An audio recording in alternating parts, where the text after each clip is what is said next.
mistake. War is coming with all its glory and all its horror. All its glory. Oh, I'm scared. You should be scared. The Zerg are coming. The horror, the horror.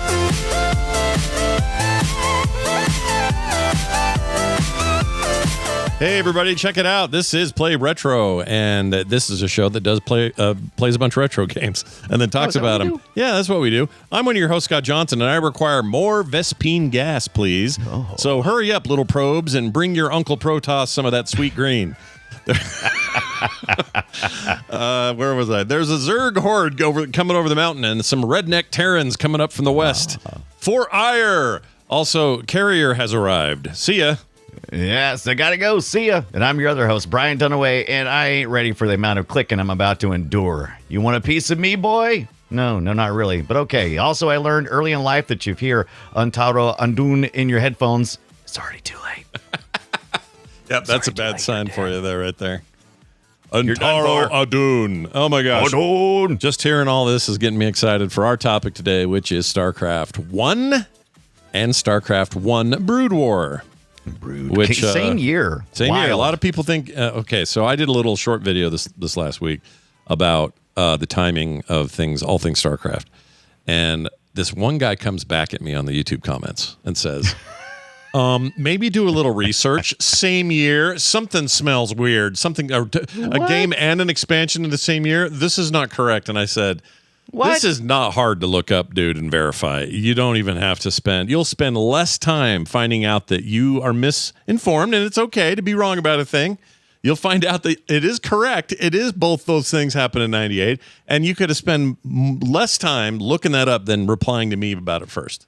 So I don't know what's wrong with people. If you're going to call somebody out in an aggressive manner, you better make sure you got your facts straight. Yeah, you better bring the goods. You better have the goods. That is great. I love it. They weren't being funny or sarcastic or anything. Not that if they were, they failed. I don't. All right, I replied to him and gave him I was very helpful. I said, actually, that's not true. It definitely was 98. Here are the two dates. This is this many months apart. It's originally it was going to be more months apart because Blizzard was planning on releasing Christmas the previous year instead of later in 98. And so there should have been a larger gap between them, but there wasn't. I'm glad they didn't, because 98 is one of those years that you want to be a part of for games. Yeah. And StarCraft is now one of the tentpole examples of 98 being a superior, fantastic year in video games. Yeah. Sitting there with the Ocarina of Time, sitting there with Half-Life 1, sitting there with other games whose names are escaping me. Why can't I think of other 98 big deals? But there was a ton. It was a huge year. So get used to it. Before we get to it, we're going to talk all about it, of course. But I did want to mention that I got into my hands, as of this week, my shiny new handheld. Yeah, it came from, it got here quicker. I ordered it after you did your Atari thing and got it sooner than you got your Atari thing. That is great. This is the new, and if I'm going to mess the name up, but I'm going to try it again. This is called the Mangami. Right. It's spelled really weird. M-A-N, so man's easy. Then there's a G that really throws you. So it's the Mangami Air X. And you see the title on the back of this thing. There you go. Well, I'll tell you one thing. It's pretty. It is very pretty. I got the retro design one. This is also the one that Kevin got and told me to get, or the one that he'd convinced me to get. Now, it's that droid. That's an Android. It is an Android device. It's my first dedicated Android-based handheld. I've not done that yet because I don't necessarily like the idea of Android being my base OS. For some reason, the Linux ones just give me more joy, and I don't know why. I feel like I'm turning on a phone, is what I feel like. Well, yeah, it's very much turning on a phone, and there are some things that unify it, but it doesn't present you with the interface that you're expecting until after you have to look at Android. Yeah. So you're like, oh, here's Android, and now it's launching my front end. Okay, I don't like that. Yeah. Which some people could say, well, Scott, isn't that all that's what you do with Steam OS and your Steam Deck? You have to launch that before you launch your retro games. And they're right. That's true. but I have some weird bias in me about this being a phone interface first. Right. And then all these other things later. And I would feel the exact same if it was iOS or any other competing handheld operating system. I don't feel this way about them when they're on their actual phones. It's weird that I get this way about it. I don't know why I have these feelings. But in this case, I decided to swallow my damn pride and not worry about it. And this thing features Hall effect sticks. It's got all that LED stuff going on too, which, your phone with that may vary. There's a launcher built into this thing, and it's all pre-configured to run just about everything. I just put a SD card in there, ran their little game launcher, and it automatically read it all and gave me a menu. It's pretty rudimentary. There's nothing fancy in there. So at some point I want to explore, what is it? Is it Gamma? Is Gamma is the alternate thing people like? Anyway, there's other launchers. I could just do the whole DE thing, or the, what do you call it? The one interface you use for everything. It's like their default. What's it called? There's several, and you talking about for Android specifically? No, it's everywhere on everything. For Linux. Linux, Android, right. iOS. So emulation station level? That's it. Or ES, RetroArch? Okay. ES is what I meant. Okay, because RetroArch is clearly on here. Because when I go deep into a game, that's like RetroArch stuff to control it, and then it goes. Emulation station is like the very top layer, the part you experience. That's your wrapper for the most part, right? And then RetroArch manages all your controller inputs and mappings and your cores. What they call cores, which are your emulators. So right. So they're doing all of that on here, and their interface is probably some fork of emulation station, as far as I know. I don't know. Yeah, but I'm not. It's been a while since I've done the Android stuff. When it comes to handhelds, I'm kind of stupid. I'm kind of like, well, if it wasn't a handheld platform, I don't really want to play it. Blah blah blah. I'm so stupid. And it's like, why? I don't want to play NES game on a mobile. No, I get. Well, that's a bad example. I don't want to play like a GameCube game on my handheld. Oh, I see what you're saying. Yeah. Yeah, I kind of prefer, I like to see it work and go, woo, isn't that cool that it works? Whoa. But I'm not going to probably play the entirety of, Wind Waker on here. Right. Although that sounds kind of fun right now. But anyway, you know what I mean. But the buttons are really good. It has just a really premium, solid feel to it. No bits shaking or making little noises. None of that. None of those things. Like some of the Ambernicks can be a little loose that way. This one is definitely not. And what makes it unique is this is a sub $100 device and kind of the new darling in that category. If you go, look at some of the usual places that talk about these handhelds all the time, they're all sort of saying the same thing. And I'm not surprised because it feels like it's punching way above its own weight. If you just handed this to me and said, Scott, take a guess where this one lands in the categories, I'd have said this is like $199 probably, and it's not. It's $99 or $89. Would you scream at $199? Would you yell it like at a? I would. Okay, I do like it a keynote. I do it at a Kmart. Even I get up on my feet and do it. Anyway, it came at a Kmart. Came fully charged, nice packaging, just a nice little device that they seem to want to make a really good first impression with this thing, and they even have a little this cute little laminated quick card, tells you what everything does with poor English. I like that though. Oh, this remember is awesome. when your manuals? Remember when they used to every manual would have like at the front of it the use and care of the system you're putting it in. Mm-hmm. I was like, hey, stay in your own lane. Is what I would used to say at these manuals, unless it was first party. If it was the NES, if it was like Nintendo first party game, I'm like, okay, I get it. Yeah. I get it. You got to do that. But I'm like, what's this third party developer telling me how to handle my I know my console? Yeah, don't talk to me Back about off. that. Go home. Go home. Go home. I love this line here. Be careful of burns when the machine surface may be hot. Yeah. So it's kind of like when you go to the Mexican restaurant, which is the only place I know of that brings you a hot plate and goes, it's they have to tell you every time. They have to say, careful, it's hot. Don't touch it. I love it when they pull it back from me just a little bit because they get excited. Yeah. And it's like, they'll bring it out sizzling. Yeah. It's like, and I kind of start reaching for a little bit and they go, hey. Well, here's what I want to do. No, stupid. I'm going to do this next time I go to Mexican. I'm going to get little translucent things on my fingers that will protect me from burns. Nice, and when they bring it, they're going to go, now careful, it's hot. I'm going to go, and then scream, even though it doesn't hurt because I'm wearing those things. I think you're going further than I would do. I think it'd be just as much fun to bring some of my oven mitts from home and just keep them under the table until they bring them. Then reach my hands out really quick with big old glove mitts on. I like it. And look at them for just a second. They kind of go. They don't hand it to you because they're kind of going, did this guy bring oven mitts to the restaurant? Yeah, and they don't want that in their lives.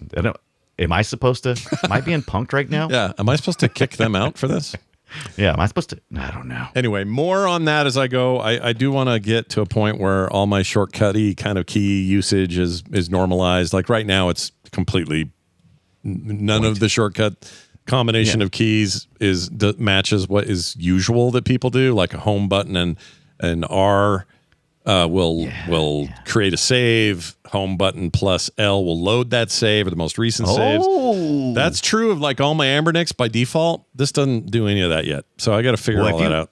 If you do love or hate that, just stay tuned for our discussion about the StarCraft N64 version very shortly. Oh yeah, some key combination stuff. What did you get up to? Did your Atari? Is the pre-order ended, or are we still waiting for that? So all I do every day, Scott, is lay in my bed and look up the ceiling where I have those little glow in the dark stars. Mm-hmm. You know what I'm talking about? And I sit there and lay and look and ponder. Mm-hmm. When will Atari ever send my Pac-Man 2600 plus? Ever. Guess what I got this morning, Scott? I got an email. Whoa! So pre-orders for the quick catch up. The pre-orders were back in June. I ordered the first minute the thing hit the stage, and then I've seen people receive theirs over and over again through the month because it was supposed to ship out at the end of October. I waited all through November, and I reached out a couple of times to Atari and heard varying degrees of when it was going to happen. And then they said last week that they would ship it out at the end of November. So then that passed. And so this morning I woke up at around 7 o'clock and I looked at my email, and at 6:26, it says the last items in your order are on the way. And they gave me a FedEx tracking number. I checked that FedEx tracking number, says the label's been created. So I'm not counting my chickens until they hatch. But there's been movement. Yeah. Well, that's something. There's been movement. That's something. And you know I must not be too mad because I'm wearing my Atari shirt. Yeah, right, look at that thing. Sexy as a beast, man. Look at you. And, yeah. You're like the side of a building in Blade Runner or something like that. Yeah, you know? or like a billboard or something. Who knows what I'm like. But also you got to, so, I'm just... wrong thing. That's our show notes. You don't want to see that. That's boring. No, that is boring. But did I not turn that on? I guess you didn't turn whatever that is on. I don't know what that is. Oh, is that your top? Your my room, rear cam. Your thing up top. Whatever. That's my rear cam. Why is it not on? I don't know. Now I'm just angry. No, I'd be pissed too. I'd be so mad. Yeah, I'm just angry. I don't even know. Like, this is going to drive you crazy the rest of the show. Yeah, I mean, I'm not going to be able to listen to anything you're saying. Are you talking right now, Scott? I might even be saying words and he doesn't know that I'm saying them. I can't even hear you right now. Yeah. You know what? I know how you feel. I feel this way sometimes about things. I get it. I don't know. I feel your pain. No, I'm sad. So it's a little bit like this. I have one of these. Oh, I know what I could do. I could just show you right. Well, I could just do this because we talked this morning. We played. Me and you did what's called the Tadpooley Feud, where it's kind of family feud, and TMS is something we do each.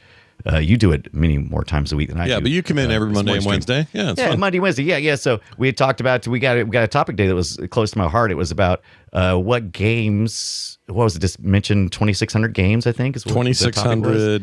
Yes. Sorry, 2,600 games. Yes. And so we had talked about one of them. Look at that, dude. That thing is nasty. Yeah, look at that label. It is all what happened? Busted.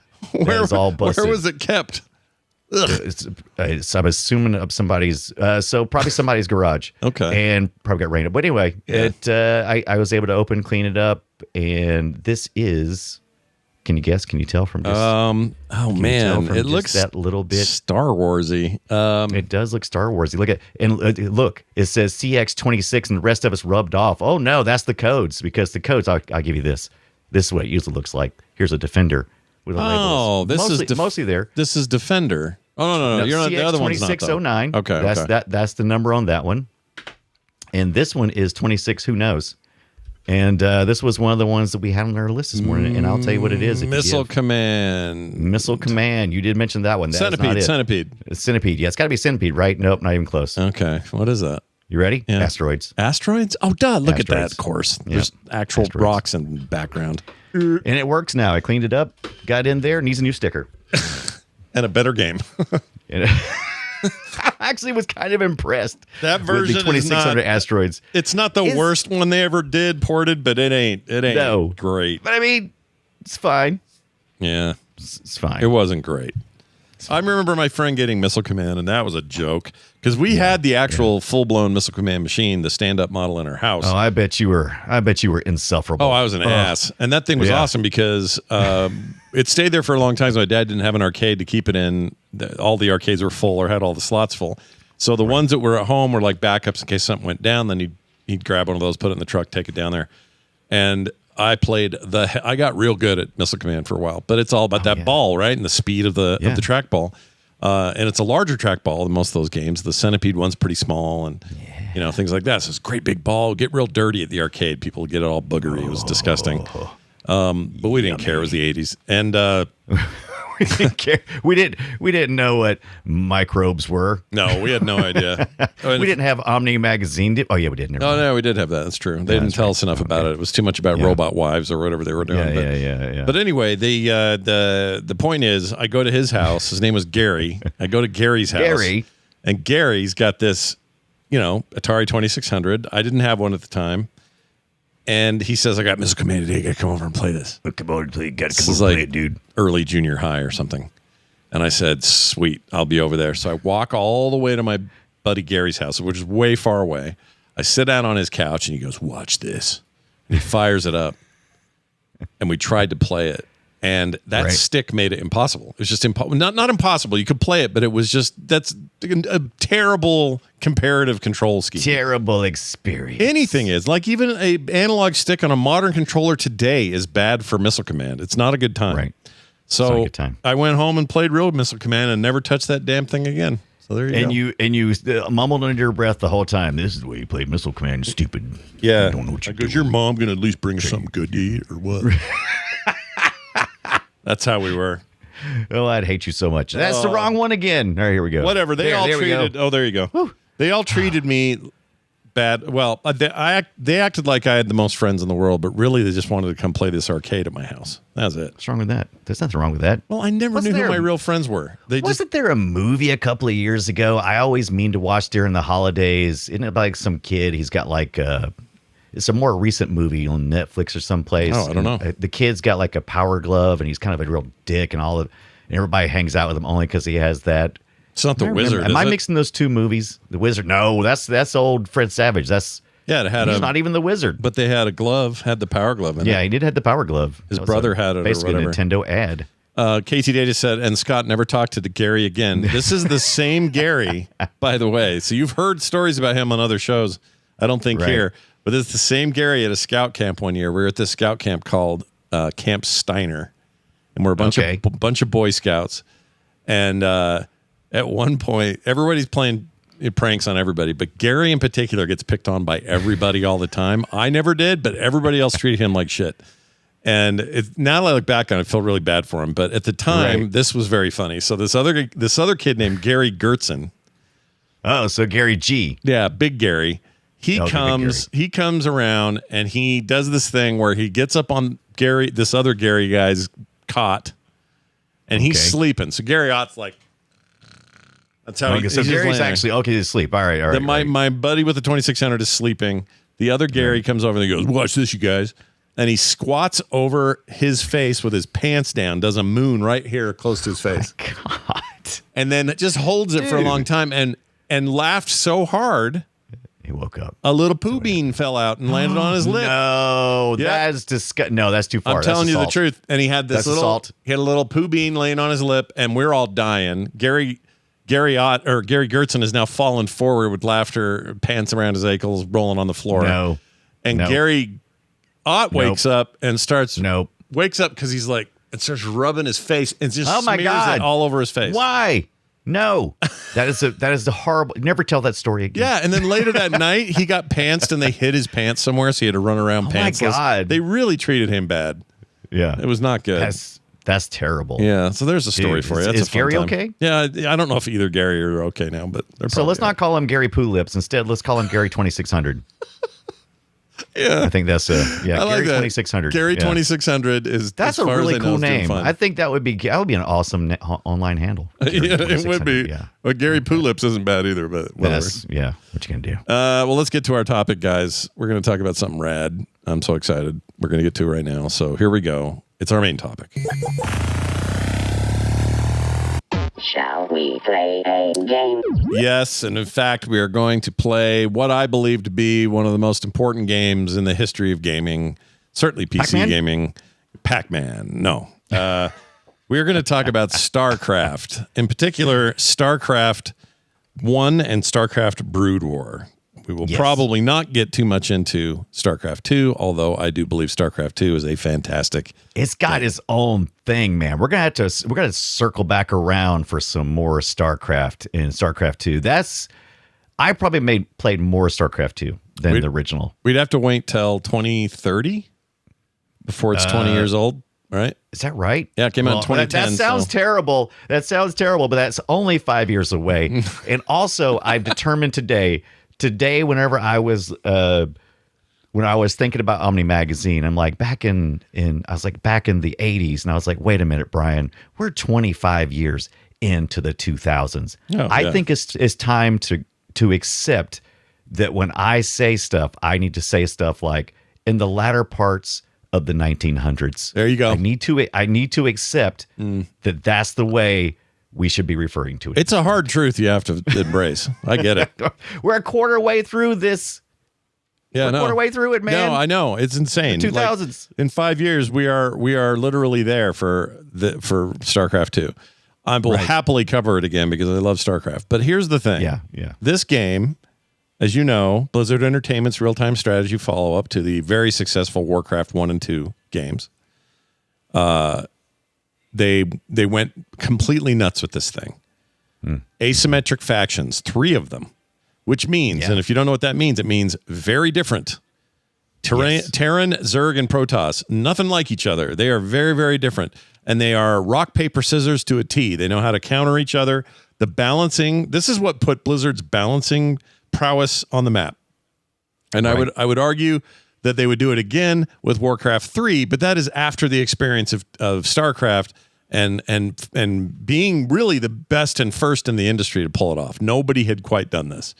So they built 3 wildly different factions, did it basically on Metzen's overarching love of Warhammer 40K, and then decided to make this RTS and have it be adjacent a little bit to that stuff, but it's its own thing. I mean, the Zergs are basically the Tyranids.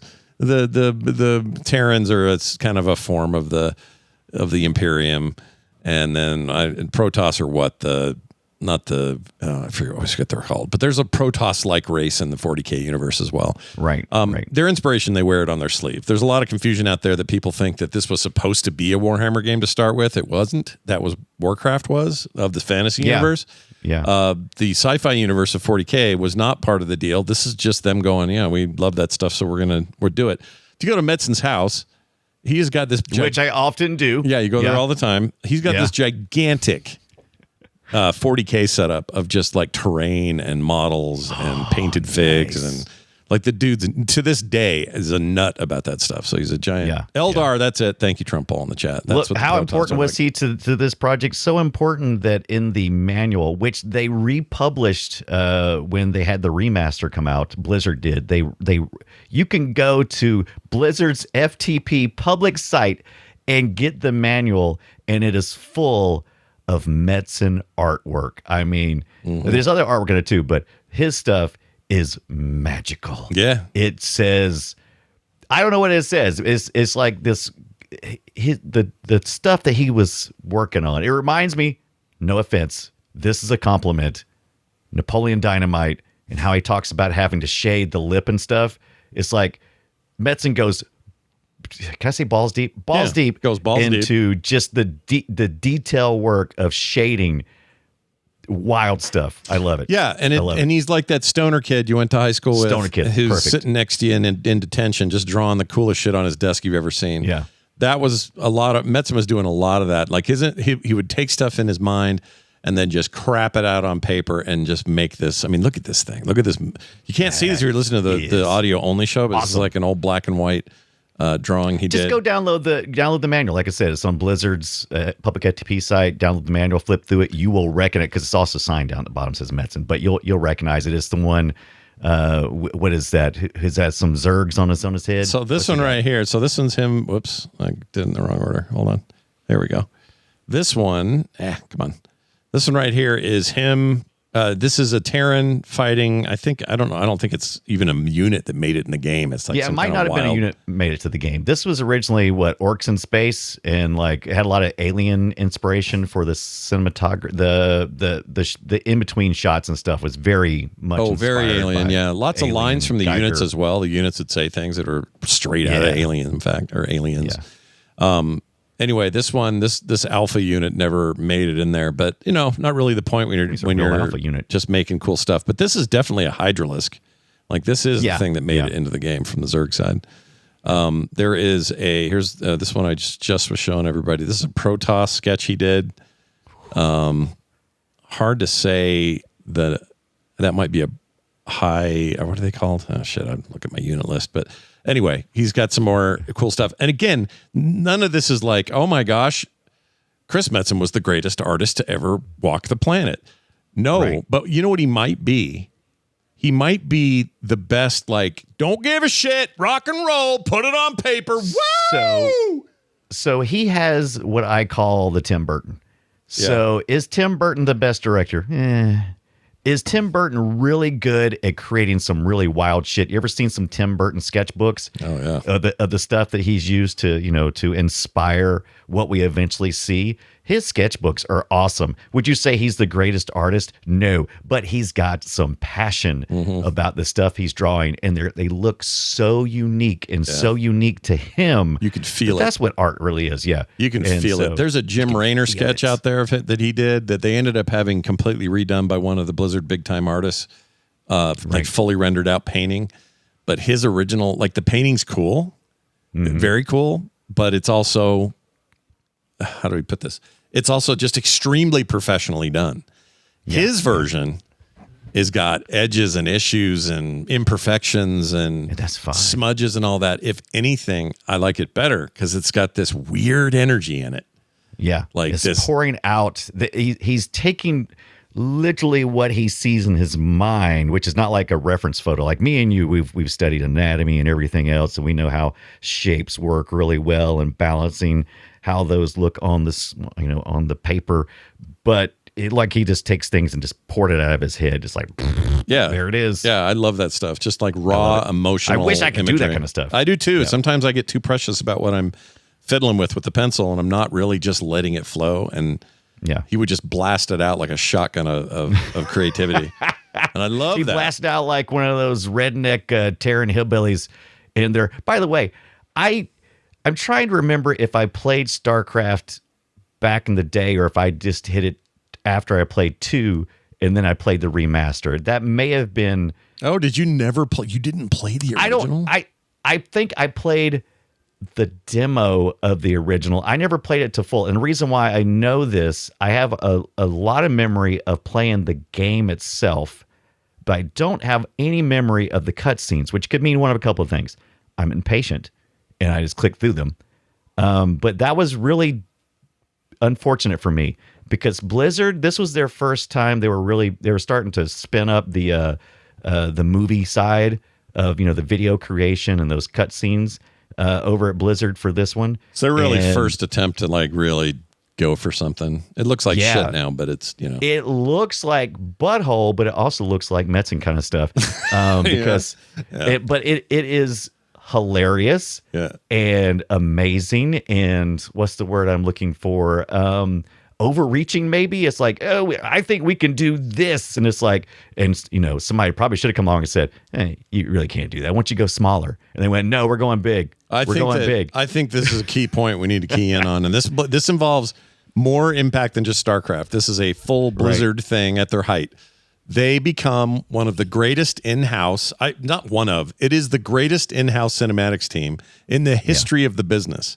And they had to start somewhere, and they had to be bold about it. And that's what you're talking about. They had to be bold and a little bit out of control with these cinematics for a time where you're not really able to do what they wanted to do. Their imagination was pushing as hard as they could with these 3D Studio Tool 2.0. And it was great because one of the first things I noticed is what you would do if you didn't really know what the hell you were doing. It's like, well, this redneck needs teeth. And it's like, you probably shouldn't show those teeth because the technology is not really there for teeth. It's like, no, we're showing the teeth, and it's terrible. It's frightening and it's horrible.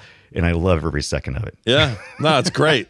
It's really great to see. I love it. And of course, their modern stuff, including the 2010 StarCraft 2 stuff, it's impeccably done. Like, it's the most beautiful cinematic work they've ever done at the company, all the way through all 3 expansions. So good.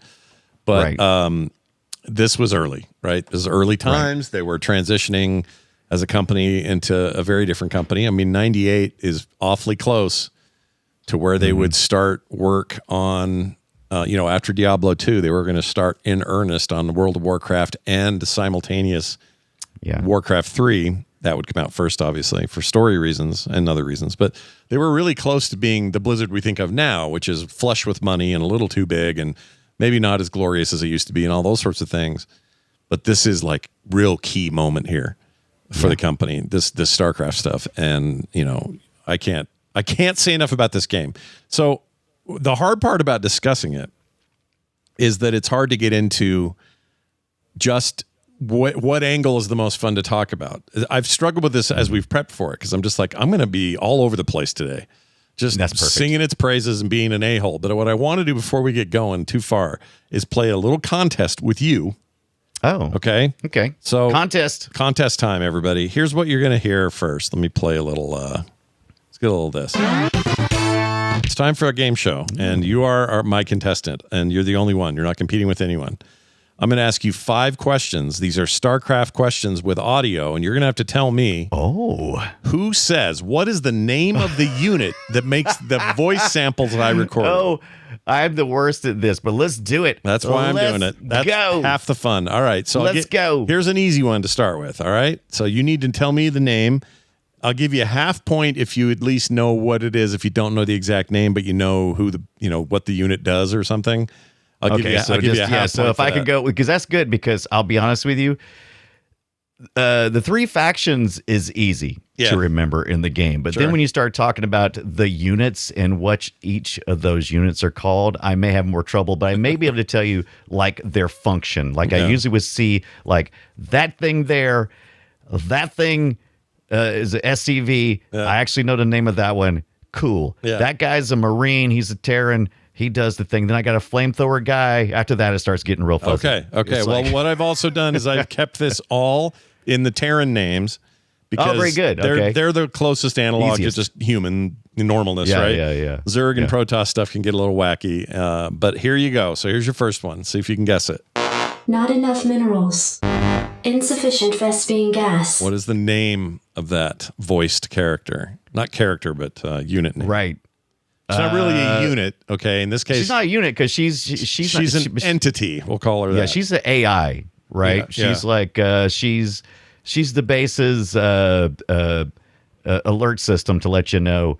But I don't know her name. Is it Vespa Gas 1? I don't know. That is so not even close. I'm going to give you one of these. That is actually the advisor, she is called. The advisor. Oh, I knew that because it's on her stupid. Oh, I knew that. Yeah. I can't believe it. I got freaked out. I actually didn't know that one. Okay. Now, the next one I'm going to play for you is voiced by Chris Metzen. Most people are unaware of this. I did not know that. Probably full disclosure. I talk to Chris like 3 times a week. This is not a humble brag. Yeah. We just do. So, and we've been friends for years. So some of this, I hope I don't say anything today that is going to get me in trouble. Not with him. Absolutely. Not with him, but like letting something slip about development that I was told. I don't know. I just don't know. I'm going to be really careful. Anyway, here is his voice acting, hard at work on this unit. Now, this is an actual unit. All right? Unit. You can make multiples of these. Here you go. Identify yourself. Shields up, weapons online. Sergio. Yes, the Sergio unit. The Sergio unit. That is incorrect. Ow! We would be Come on. We would be talking there about the battle cruiser. Battle cruiser. And the battle cruisers more famously would say battle cruiser operation. Battle cruiser operation. Why is he a vampire? I don't know, but I didn't know. It's basically Metzen doing a vampire voice. I didn't know he did it for years until I think he. Boy, I really suck at this. I think back in 2009 or something when they were pushing toward StarCraft 2, I think he may have said it out loud at a BlizzCon, and that was the first time we knew that he was the voice behind it. All right, here's another one. See if you can guess this one. Also a Terran unit. Here you go. Destination, input coordinates in the 5 There's one of those aliens. Super sexy. Let's play it again. All right. Destination, input coordinates in the 5 Chat room's got it. Let's see if you can get it. Jesus. So she's the lady. She's the lady who tells us everything's good. She's the lady who you initially hear, right? When you start I don't know. I'll put you out of your misery. That's the dropship. That's the dropship lady. She's the one that you can fill out early on. It's throughout the whole game. You just make dropships, and if your enemy's on an island or a cliff you can't reach, you load up in her. So you get like 5 of you, I think, in there. And then we should have done is had let me ask the questions and let you answer. Yeah. Because obviously I'm no good at unit names. Well, here's another fun one for you. See if you can guess this one. Let's see. All right, here you go. So far I've gotten none. No, you're at 0. My good man. One more time. Here we go. Get this one. Is something burning? It's a ghost. That's what I thought. It is not the ghost. That is the Firebat. Firebat. I had Firebat loaded up. Yeah, definitely. The part gives it away as this first bit. Is something burning? Oh, of course. Yeah. He sounded so wispy. I was focused on the wispiness. He was Firebat was the only. I only know a couple. It's like I know Marine, Firebat, and that's it. He's a very. I forgot. Ghost. They don't call him Firebat. I don't think. Maybe they do. Yeah, he is. No. I mean, Firebat. In Heroes of the Storm, there's a version of a Firebat, but I don't know if it's a character name or not. I can't remember. Really fun though. Very fun character in Heroes. All right, here is your final one. So far we are 0 for 5. 4, rather. So here's 5. Oh, is it Blaze? It's Blaze. That's right. It's a Blaze. In Heroes of the Storm, his name is Blaze, and he's great. That is a great name. Yeah. All right, here's your final one. What is your major malfunction? Ready to roll out. That's a submarine, man. Right? Let's find out. Come on. That's a siege tank. Siege tank. Okay. I guess that makes sense. Yeah. Well, that. I think you tried hard, and that's all that matters. 0 out of 5. Nice job. If I had known I needed to prepare for unit names, I'll be honest with you, most of my week playing this was just me having the bigger picture and not drilling down to anything. And if I clicked on anything and it showed me the little box at the bottom, I didn't know nothing. Yeah. I visually identified him like, that guy is the fire guy. Yeah, the fire guy. That guy is... that guy does the tank stuff. That guy's the medic. That guy, no one's a medic in this one, I don't think. Is there no medic? Not There's a medic, right? Oh, yeah, Broodwar gets the medic. You're right. Okay, yeah. Yeah. I always forget that, but they struggled with the medic. That's another story about the making of this game. The thing that the game is mainly known for overall is its ability to balance these 3 very different races and unit structures. And one of the hardest parts, according to what I dug up around this, was getting that medic right. And they almost just straight up trashed it and said, we're not doing her. We're not going to put her in because it's messing with the meta, and the Terrans are OP with her. This is a bad choice. Because the whole thing with Broodwar was the introduction of new units. Mm-hmm. Each faction got a big new unit. In this case, the medic for the Terrans. The Zerg got the Overlords. I think they're... No. Sorry. They're like the big crab long shot shooters. I forgot the name. Anyway, I love them. If somebody doesn't know how to deal with those, they're a menace. They're so much fun. Yeah. But if they do, they're slow and they'll die real fast, and they're very expensive. So I wouldn't necessarily recommend them. But what they call Guardians? They're called Guardians. Guardians. Oh yeah, Taz got it. I had it right before you, Taz. I promise. That was going to say. Guardians. And then the Protoss got the High Templars. I don't remember. Whatever it was, may have been an air unit. Anyway, point is. What was my point? Oh, my point was that medic really threw him. They were like, man, we don't know if we can make this game balance if we put her in here. And they would have had to gone some other way with the Terrans, but they decided to push it through. They made it work. And it really added to the game. Like Broodwar, we haven't gotten this far in the discussion yet, and we will later. But Broodwar as an expansion is less of an expansion and more of a perfecting of the model. Right. Than it is anything else, right? A lot of reused assets, a lot of stuff that's already in the game, but balance and a couple of new units to kind of fill things out. It just made for kind of chef's kiss status for this game. And it would only improve from there. I think most people think 1.0, is it 1.08 is the ultimate StarCraft? There's a lot of argument about after that. They tried to listen too much to pro players in Korea, which was a whole other aspect of this. South Korea, this launched the esports, it really, the foundation of it for South Korea. Yeah. Which we all know blew up. Yeah, oh, no, it's huge. And also, thank you, chat. Taz in the chat reminds me, Protoss got the Corsair. That's right. They got more air power. Yeah. They're a little weak on the Dark air Templar power. and the Corsair. Zerg's got Lurker and Devour. What, was there a second Medic unit for Valkyrie. Oh, Valkyries, that's right. Yeah. Wait, right. Valkyries weren't the first game, I guess. That's just what the document said. It said it says the new stuff. Yeah. That's what the article said. No, I think you're right. 2 units per faction, I think sounds right. Yep. I think Moby Games, by the way. Oh, thanks, Moby, with your fantastic guides. So Moby Games launched in 1999. Good Lord. Like 1 year after this. And there is so much freaking information on Moby Games because it was like, we're writing about video games. Really? All right, well, let's write about StarCraft. And they did. Yep. They wrote it. They sure up. did. I had to upgrade my PC because this happens a lot, as you notice on the show. A lot of games that we talk about are ones that required us to improve things, and I had to upgrade my PC because the those little portraits down at the bottom. See where the guy's talking down there? That's Jim Raynor talking. That thing, there was an option to turn those off in the settings, and until I upgraded my PC, I had to turn those off, or else everything came to a crawl. And nowadays it's dumb because those are like GIFs or something. There's like nothing to them. It is amazing how much goes on in these types of games visually because all these little small sprites doing all this work, moving around, and just sometimes you just have large amounts of action going on screen. Yeah. And it is amazing that I think the base system for this was it Pentium 90?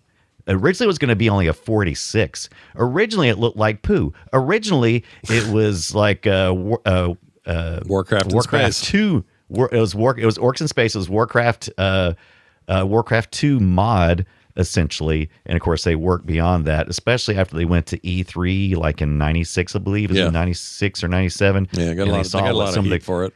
They saw what some of the competition was doing, and they really got anxious. Yeah. Comes to find out that the competition was faking most of their stuff. So that's true. That's great, though. They reacted to like fake bullshit. But this is basically, I'm putting it up right now for those to see it. This looks like, VGA looking ass.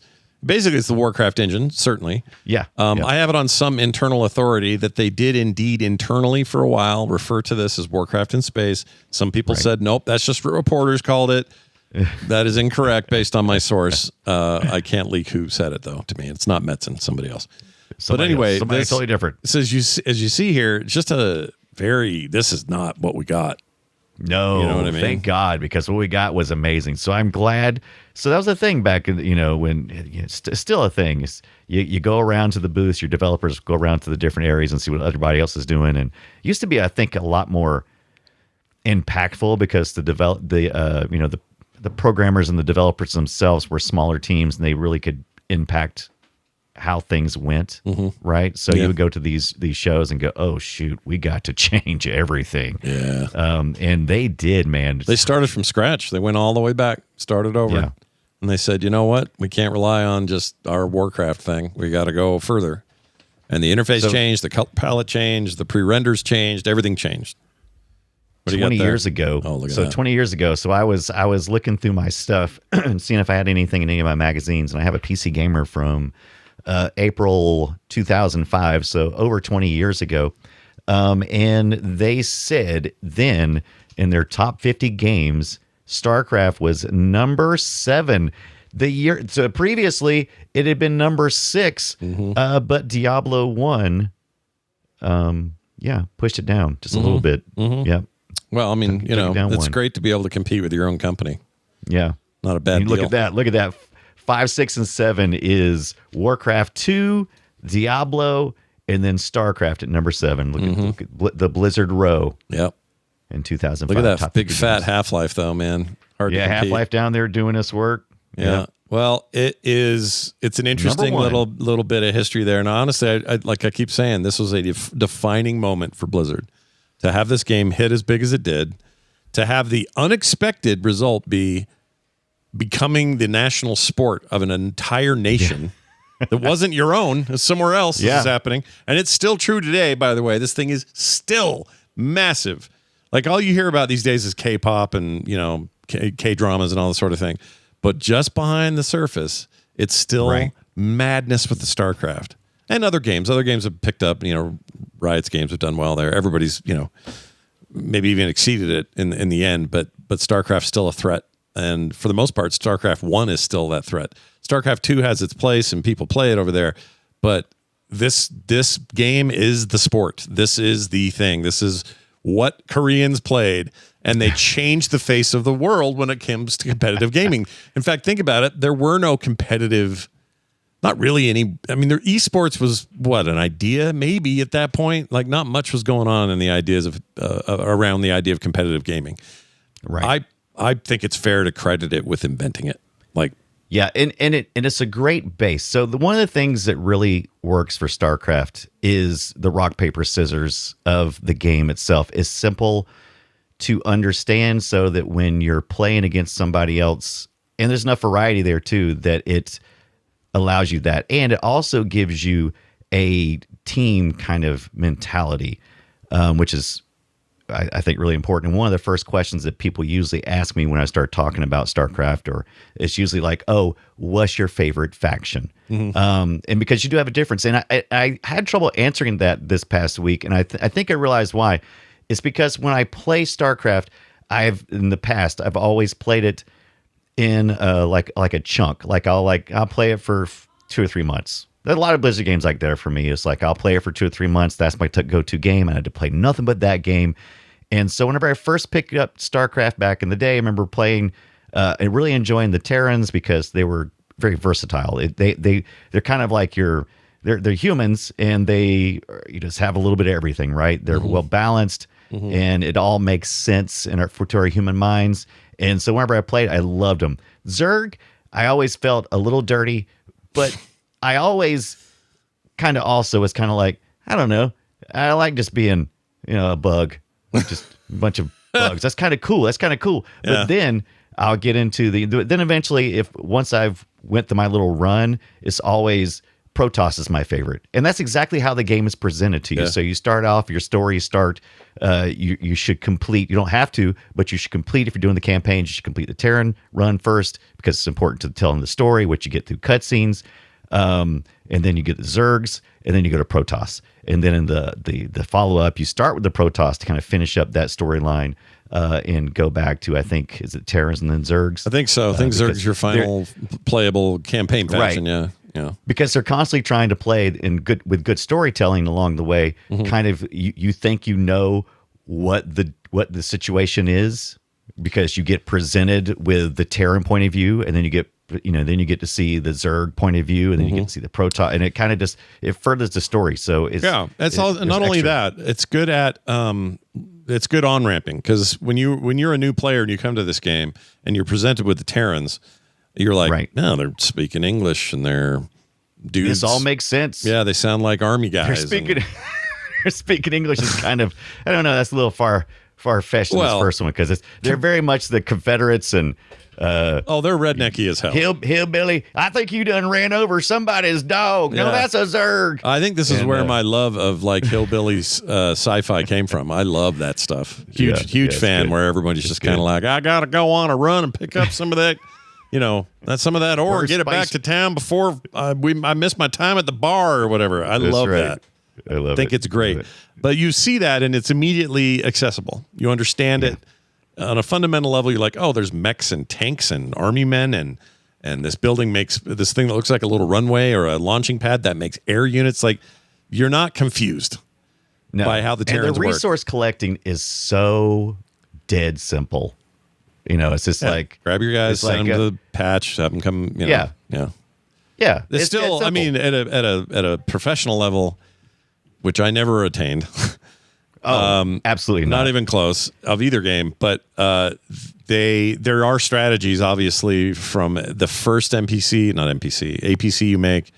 The first, what building you put and where you put it may determine the entire match 3 hours later because of one. It's like chess for some of these players.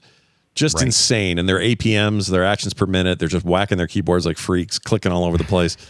I never attained that. I was more of this, and I'm still this way with RTSs or even really any of them. Like Age of Empires, I played this way. I played this way. I tend to turtle. I like to build up. I like to go, all right, I'm going to put missile towers everywhere. That's going to take a while because I got to earn the crystals and gas to do that. So I'm going to do it. And then you'll never get in here edgewise because, oh no, shit, he's got guardians. Okay, well now I got to go do something else to try to counter that. Like the Rock is always going, I think I got this, and then the paper shows up, and then then the scissors goes, oh, you think so? Do you paper? Like the game's so good at that it created some of my most memorable, especially in this office I worked at. We played StarCraft. There was a period there where we played it every day after work for like 3 hours. Yeah. My wife hated it because I get home so late, but we play that thing forever. And if we weren't doing that, it was Quake or Unreal or something else anyway. So we were always very competitive in there. Probably some of my most woohoo, lose my mind, sweating like a horse moments in gaming. StarCraft 1 Office LAN party stuff. Office LAN party. That's the way I preferred to play. Battle.net was a huge factor to the success of this game, which is where you could match up with other players. So you didn't have to have a bunch of friends. You didn't have to do that. You could play the single player campaign. You could hop on Battle.net and pick a fight with somebody. Doesn't matter where, essentially. And test your mettle there, or like you said, I prefer to play it locally because we could set up rules that weren't necessarily part of like setting up a server or something. It wasn't like that. It wasn't like we could go, oh, we're going to set up a server and the server says you only can do this, and this, and this. No, it was more like same stuff, but hey, no attacks in the first 15 minutes, right? Yeah. And we would just have that honor between us. Yeah, you have little house rules. I get little house rules, right? Yeah. And so that's what I prefer because I don't know these other people out there. I have no desire. This is how anti-competitive I am. I have no desire to compete. I just don't have it in me. If I win, that means someone else loses and that bums me out. So you've always you've been this way as long as I've known you, so I can totally see this in 98 or whenever you played it. Yeah. But if you can play it with some friends and you know how to defeat them mentally, even though it may be outside of the scope of the game, like I know Scott likes to turtle. So I'm like, okay, cool. It's like there's a way that I can sacrifice winning the game, but annoy Scott. And that's a win, right? Does that make sense? Yeah. So I was often doing those kinds of things. Yeah, we did too. I'll never be. If I was having a good time at someone else's expense, it was always somebody I knew, and it was always for fun, right? Right. It was never like serious. And even then, at the end, I'd go, "Oh, sorry, man, I'll let you win." I would feel bad. And it was mostly like the nuclear option. Like I would like see that the game.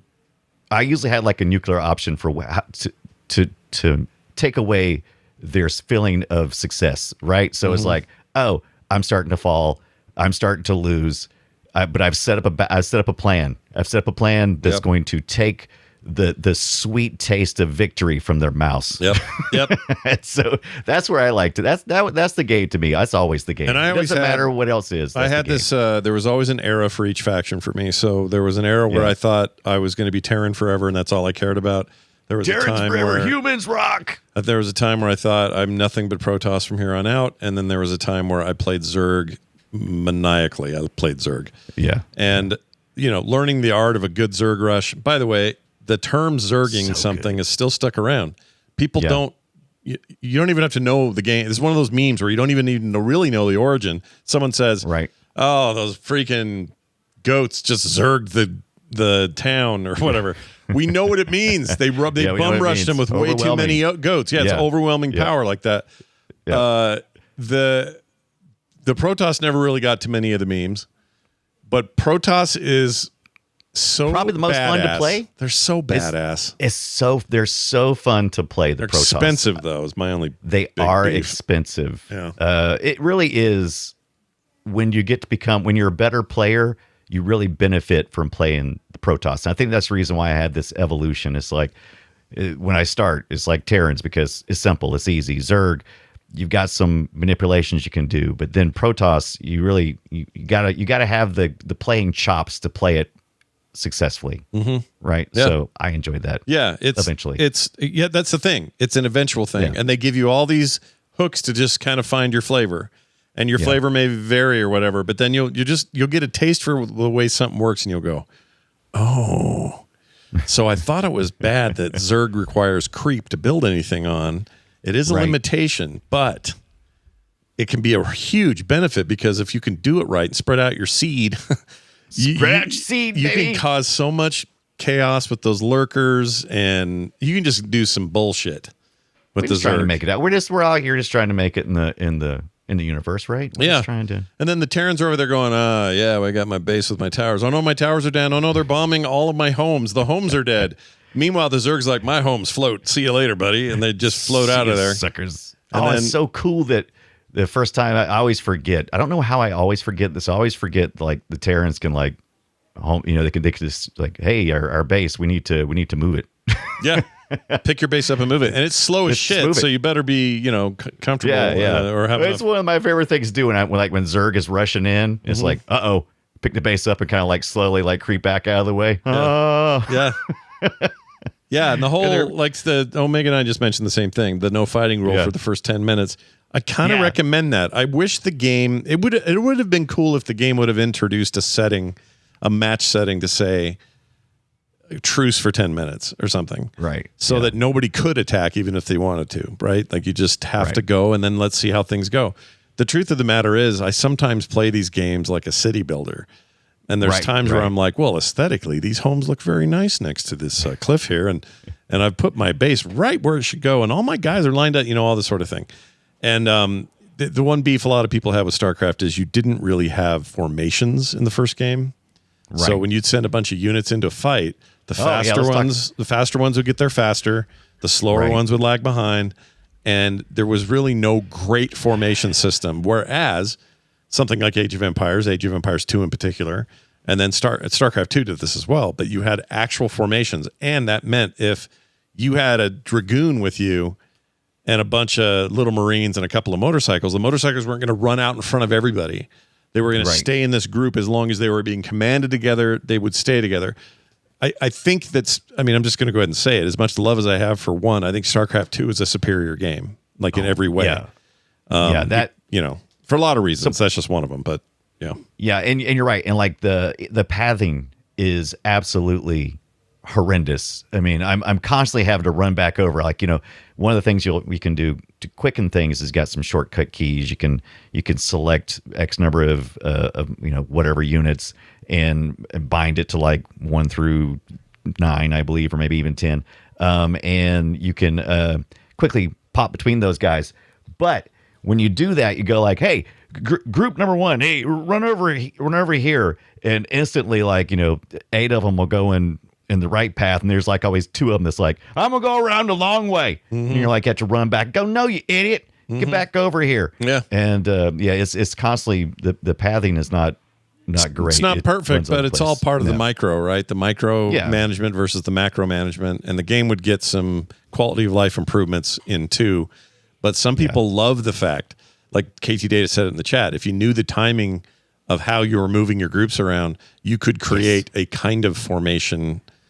But it was all like hackery shit after 4,000 hours of playing the thing. Yeah. And Brood War helped a little bit with some of that stuff, I think. I think they also had some you could do like the way you did your attack, you could kind of almost waypoint the stuff too. So there was some things that later on worked in his favor. The Nintendo 64 version actually. Oh yeah, we got to show a video of this thing. It's so weird. Have you ever played the N64 version? I did. I bought it because I was such a StarCraft nerd, and I thought it was. I'll admit, because I had the little pack from one of the Turok games, I think. Yeah, the expansion pack. Yeah, the expansion pack. You had to have it to play this, the RAM pack thing.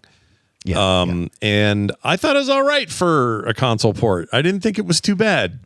Look, I think playing it now is a nightmare, probably, but you know, I played a little bit of that this week because I felt pretty comfortable. Like, Scott's played the crap out of StarCraft. There's no, what am I going to bring to the show? I'm like, well, he probably hasn't played a lot of the 64. I'll check it out. So that's what I did. And there's actually some improvements here to how it's managed because they had to simplify things.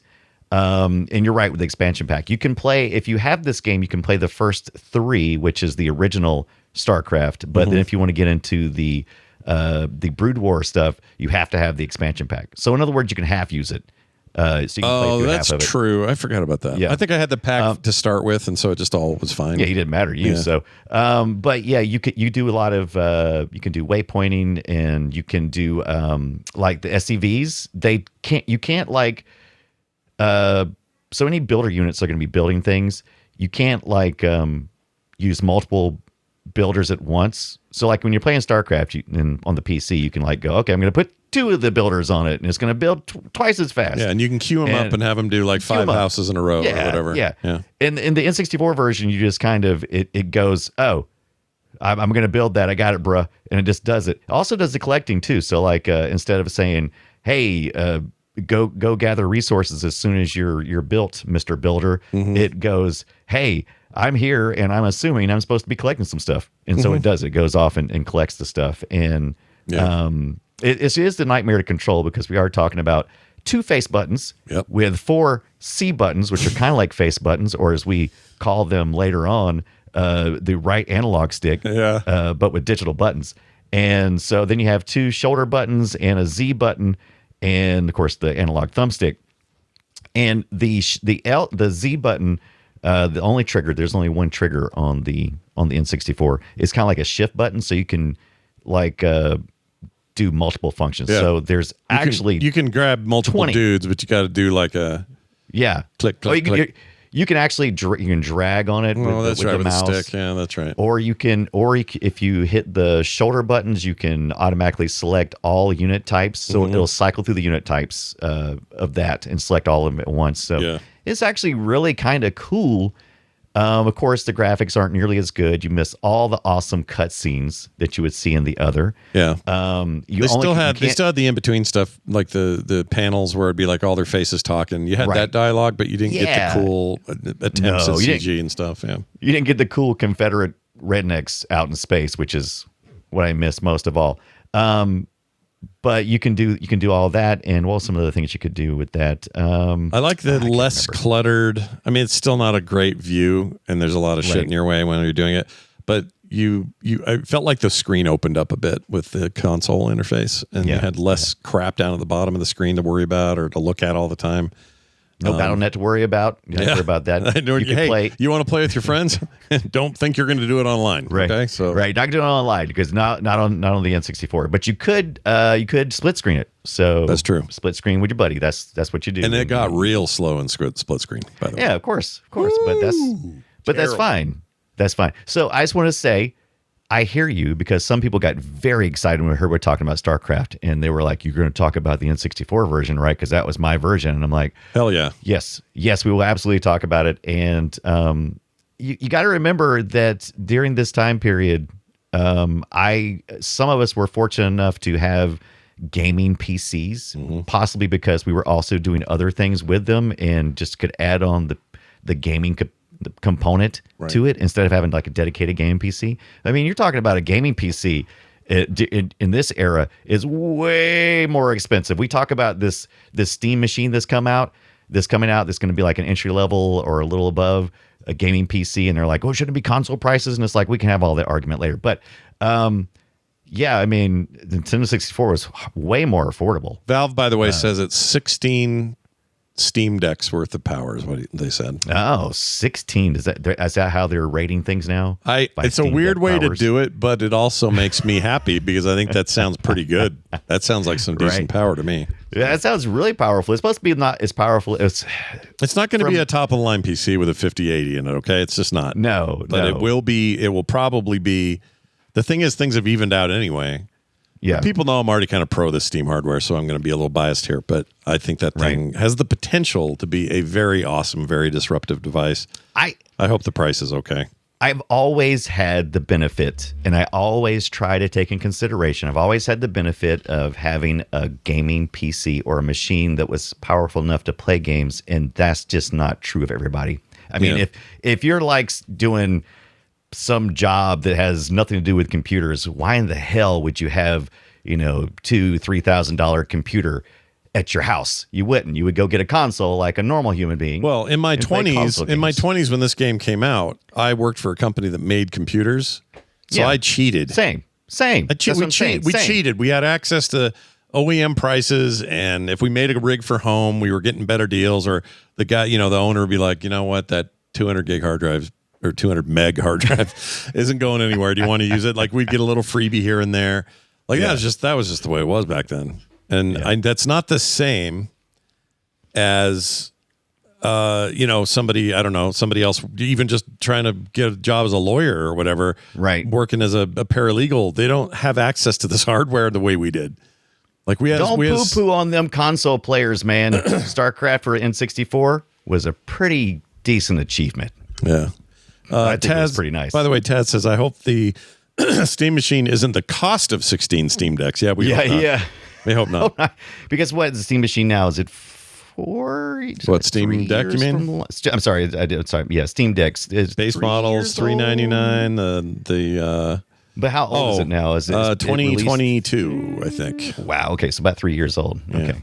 So you got to consider hardware prices and how they've, went. Yeah, they definitely haven't. Well, like I say, we plateaued a bit. Complicated. Like, that's why I think these are going to do well, because we're not seeing year over year increases in the technology anymore. We're seeing a nice long top of the tail, or long bottom of the tail, where you can hop in and your stuff can last longer. Like the idea that you could say the Genesis was only here for 4 years because 3D was right around the corner. We're not doing those jumps now.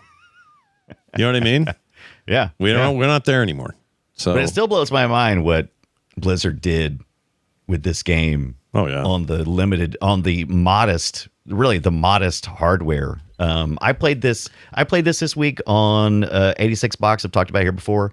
It is a virtual machine platform, essentially, that allows you to specify old hardware like a Pentium 200, which is what I set this, even that's kind of too high. And I also have 64 megabytes of memory, but so it ran pretty good, and it ran well because this is early on Windows game. So this was not a DOS game. That's one thing some people sometimes think.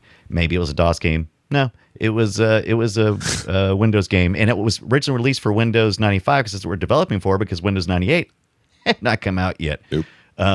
So I played this on Windows 90, or early on anyway. I don't think it came out yet by the time this was released. I think it was later that year. This is actually one of the games remember when ME came out, and I was still playing StarCraft pretty heavily, and this was one of the games that would crash on me every 5 seconds because of ME. ME would crash for everything. All these years later, ME, you can lick my butthole. I hate you. You're the worst thing that ever happened to operating systems. Millennium Edition. We weren't even sure. We were like, are you sure we should stick with the Windows 98 back end? No, we should really go to NT. We should switch gears, and they did. Thank God. Yeah, but ME was the final attempt. They didn't. It was terrible. Yeah. It just crashed everything I played. I tried to play Half-Life. It would crash. I think I rolled back to 98. I think I had to because nothing worked. I think I had Windows 2000. I think I had a copy of. You're that a nerd for like whatever that, reason. though. Yeah. But I was also playing games on Linux. Yeah, that's I was true. so excited about Loki. I don't know if you know what that is or not. I remember that. Hell Yeah. yeah! What happened to that? Yeah. Oh yeah. No one kept Loki going.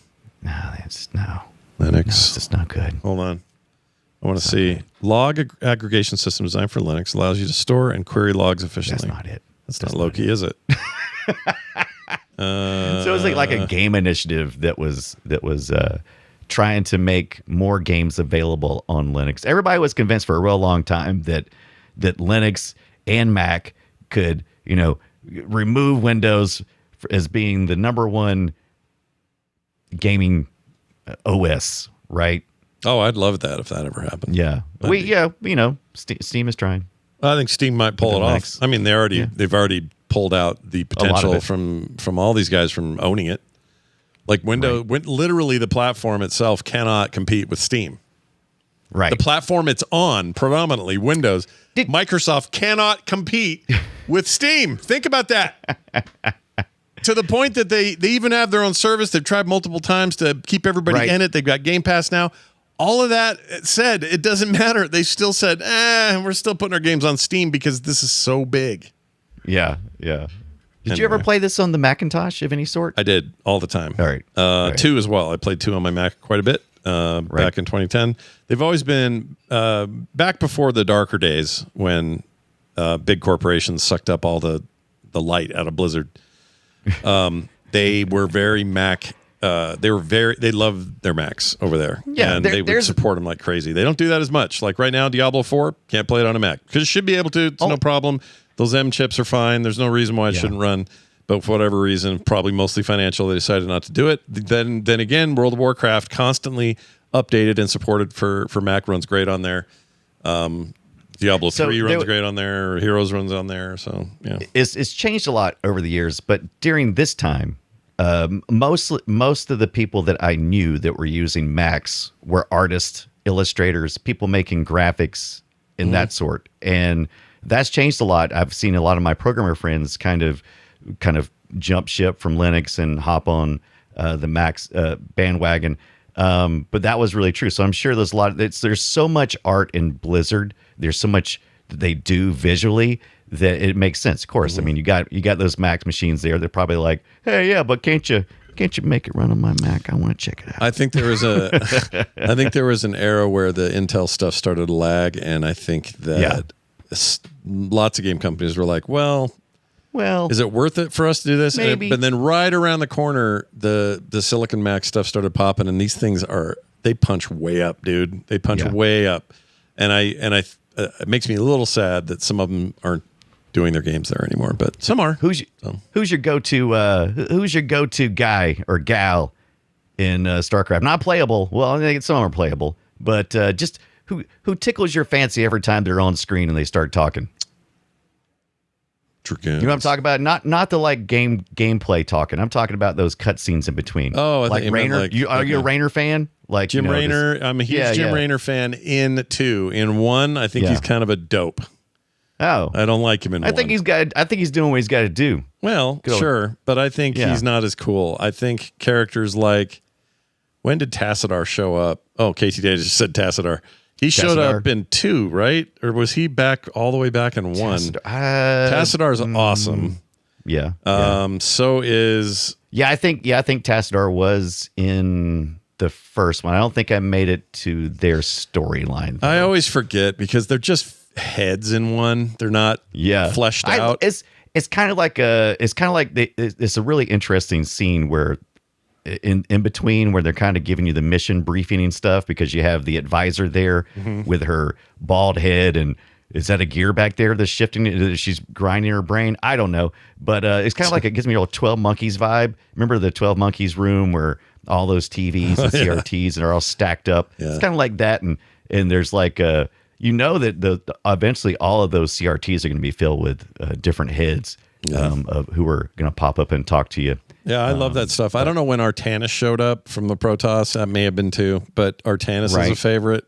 Right. Stukov's really good. You like looking at the Zerg Overmind's eyeball staring at you? Always. You're like, Any chance I get. I like Abathur, but I think Abathur is definitely StarCraft 2. Maybe 1. Right. I think 2, though. Zeratul? Oh, shit. Zeratul, is that who I'm thinking of? I don't know, maybe. but I love him, dude. He's so good. Which one's the... It takes a turn. I know it takes a turn, especially when we get into Broodwar. It feels like it gets so much more Circe. Yeah, a lot of Like people a lot didn't. less. A lot of people didn't like how the story ended.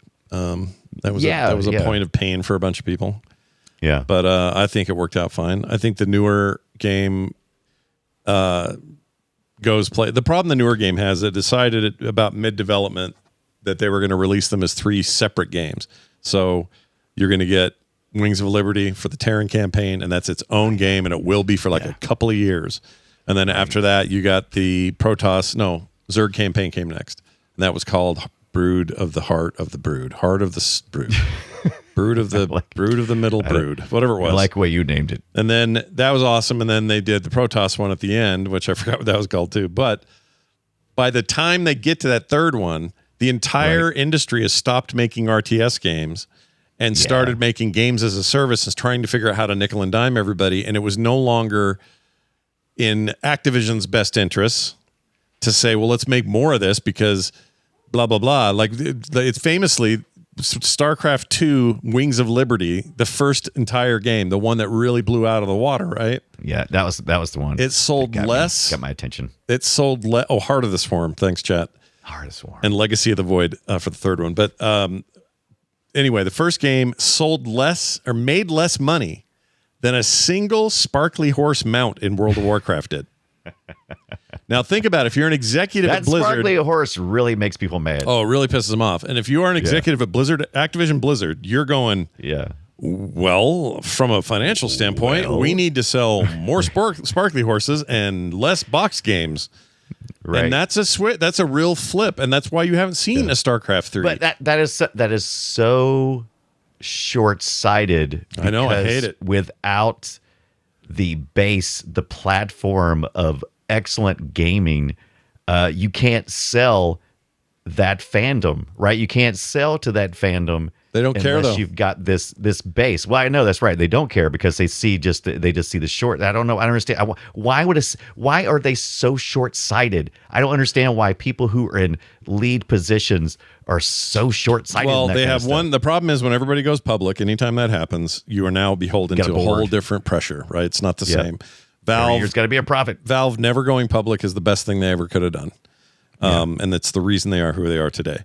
Blizzard made a giant mistake early on by getting investors way too up in their noise, like Davidson and Associates early on, who was still there for StarCraft 1's launch. Later, Vivendi. Later again, Activision, maybe some other stuff in between there. I forget how that all played out. But they've never really owned themselves, partly because they've been so good and so popular, somebody else had to flip the bill to keep them afloat with everything they had to commit to, whether it be servers or BattleNet resources or whatever it was that was, driving. And then now you get to a point where all of that early work of inspiration and changing the business and everybody looking at Blizzard like the king, now that that's established, the money guys today are like, well, we've already done that part. Now it's just how do we bleed money out of all this? Make everything as a service. Let's have battle passes on everything. Let's charge for a box copy of Diablo 4, but let's have a battle pass they pay for every month and $35 skins. It's shareholders, I'm telling you. That's the biggest beef that we have with this stuff. So will Blizzard do something with StarCraft, the IP? I'm 100% sure they will at some point. Will it be another RTS? Not likely. They just don't. Actually, StarCraft 3 got sort of announced, but they're passing this on to a Korean developer to make 3. This is recent, so I almost forgot about it. They're not making it at Blizzard, though. They're having it done at, I forgot the studio, but some studio in Korea is going to make the next StarCraft. And maybe that's good because it's Korea and they love their StarCraft. I don't know. Yeah. Passion. But now they're subbing it out. So the idea of Blizzard subbing out StarCraft to another studio is a effed up idea. How far have we come from, let's see, StarCraft in 1998, where you had the developers just running around on the floor at E3 being jacked up by the competition to this? Mm-hmm. Yeah. Yeah. It's rough. It's a tough rough, to see. It's a weird business anyway. It's tough to see. Yeah, I don't like it. Did you get all the expansion packs, mission packs and stuff? No, so that's the one weird thing about it. You'd think if I was this obsessed with the RTS back in the day, I would have gotten everything associated with it. And for some reason, I didn't do mission packs. I never did. Yeah, I never picked them up, but I did find them interesting. These mission packs. Okay, so we didn't even talk about this. So StarCraft had something that was pretty popular during the mid to late 90s, which was to give you a level editor. Make your own stuff. Here, we made some in-house tools to make these things. Guess what? We're going to hand those off to the players, and hopefully they're going to build some really cool crap, and then we're going to be hosting that stuff on Battle.net so that you guys can all go buy expansion packs and other crap and all this other good stuff and have a good time. But it was a give and take relationship, right? It was here's the tools for the players to make something cool. And so but they had some official mission packs that came out. StarCraft Insurrection 98. I didn't play any of these. I did mess around with the editor, and I made maps too. Did you do some maps? I this past week I just made I made one or two really simple ones. You have to lay down a starting area. You have to lay down you don't have to. You have to start laying down some troops that just kind of like show up like some Marines. I put a couple of starting points really close by for a computer versus a human player, Terran versus Zerg, and then I just ran across. Just let them go. Just let them go. Just we did that. I did that a lot of auto battles. So I'd set up a map, and then I would on this side I put like 50 dragoons from the Protoss, and on this side I'd put 50 siege tanks, and it was just like, let's see what the AI does to each other. Yeah. It wasn't about me controlling them. It was about just see who wins, right? Yeah. And that's kind of how I would get my head, because I'm not watching live matches. Wasn't really into that at the time, or watching Korean esports or anything, because you really weren't. There was no streaming or anything, so you just had to hear about it. But so how would I learn about the rock, paper, scissors of specific units? I would do that, and it worked. It was like, so 5 Marines versus 2 Protoss. That's the ratio, because those 2 Protoss zealots, because the 2 zealots are strong enough to take down 5 of those guys. So act accordingly when you're doing Terran work. If you're going to go into town onto some Protoss guy, know that 2 of his zealots versus 5 of your Marines is trouble. So you got to have more Marines. You got to have some healing, like all that stuff. I love that. I love theory crafting it. Dicking around with it. That's great. I want to. That's a really fun way to do it. Some way I also do it as well. It's like, let's see what these guys really could do. There was another pack called StarCraft Retribution. Yeah. And it was developed by WizardWorks and published by GT Interactive. Now, I found this fascinating because I was reading over on Moby Games that there was another expansion pack that was released by WizardWorks, and it was pulled shortly thereafter because apparently it was not licensed. But they got all excited. They're like, "Hey, we got one of them done, so that means we can do wherever we want to, right?" Right. That sounds like Diablo 2's expansion. Or no, not 2. 1's expansion. It was like not the same. Certainly wasn't the same people. Yeah. Sierra published it or something. Some weird thing with Diablo 1. We talked about it here when we talked about Diablo. I think we did. Yeah. I think we did. Pretty sure we did. Didn't we? We talked about that game. Did we? I don't think we've talked about. We've talked about Diablo, but we haven't done an episode on Diablo. Are you sure? I swear we did. We've never done an episode on Diablo. I swear to, I'm not sure. 1 or 2. Someone in the chat's going to tell us if we did or didn't. Yeah. I think I've done it. I think that was actually one. I'm almost positive we didn't, because I did a search because I wanted to talk some Blizzard. It's getting fall time for me, and that's when I really fall in love with these types of games where I'm micromanaging a lot of stuff and just really, inside and spending hours on hours playing games. And Blizzard is usually one of my go-tos. Yeah. And I knew I wanted to talk about Blizzard, and I think I searched through our notes for StarCraft and Diablo, and I don't believe I saw anything on either one of those. And I put them both in the list, so we'll have to do. I'm really surprised that not next week though. No. Right. We're not going back to back Blizzard. Right. This is too much. Kill you. But yeah, I'm. Man, I was sure we did. Well, anyway, it doesn't matter. The important thing is StarCraft holds up. You should play it. The remastered is also good. You can switch back and forth in real time to the old graphics and the new. I prefer 2 overall if I'm going to sit down and play. Still a thing you can do. Yeah. But if you're looking for other RTSs this day, it's a little bit of a slim pickings. It's there's stuff out there, like maybe the most prominent is Stormgate. This is ex-Blizzard, ex-StarCraft 2 people. Yeah. And it's a mess right now. Yeah, it's a little mixed. They'll release, some updates, people will be happy. Then they'll release some more updates and people get really mad and they start review bombing. And it's probably deserved. It's probably not even bombing. It's probably just true hate. They're just having a really hard time. And I feel bad for them because they're clearly trying, but they're trying to make a free to play. Well, they made a free to play RTS, and that's the other thing I wanted to say. I don't think that model works with RTSs. I just don't.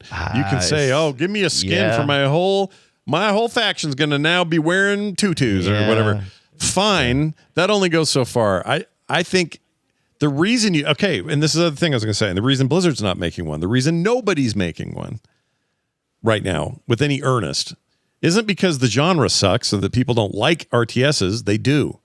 It's that the model doesn't match the current money chase at the top.